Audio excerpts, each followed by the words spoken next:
விமான நிலையத்தில் ரூபாய் 10 கோடி மதிப்பிலான உயர்ரக கஞ்சா பறிமுதல் செய்யப்பட்டிருக்கிறது. இது பற்றின மேலும் விவரங்களை செய்தியாளர் தினேஷ் வழங்கிட கேட்கலாம். தினேஷ், வணக்கம். இந்த சம்பவத்தில் யார் ஈடுபட்டிருக்கிறார்கள்? இது தொடர்பான மேலும் தகவல்களை சொல்லுங்க.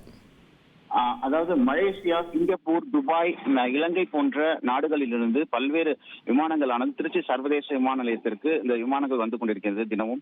அந்த வகையில் பேங்காக்கில் இருந்து சிங்கப்பூர் வழியாக திருச்சி வந்த ஸ்கூட் விமானத்தில் வந்த பயணிகளை சுங்கத்துறை அதிகாரிகள் சோதனை மேற்கொண்டனர்.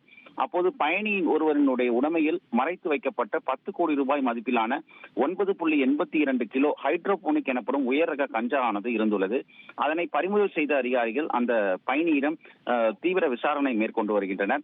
மேலும் இதே போன்று கடந்த மாதம் ஏப்ரல் மாதம் ஒரு 10 கோடி ரூபாய் இதே போன்று ஹைட்ரோபோனிக்கும், மே 20ஆம் தேதி 3 கோடி ரூபாய்க்கு இதே போன்று கஞ்சா ஆனது பறிமுதல் செய்யப்பட்டது. திருச்சி விமான நிலையத்தில் தங்கம் மற்றும் வனவிலங்குகள் போன்ற அந்த உயரக அந்த பொருட்கள் வந்து கடத்தி வரப்பட்ட நிலையில தற்போது கஞ்சா போன்ற போதைப் பொருட்களும் அதிக அளவு வந்து கடத்தி வரப்பட்டு வருவது குறிப்பிடத்தக்கது.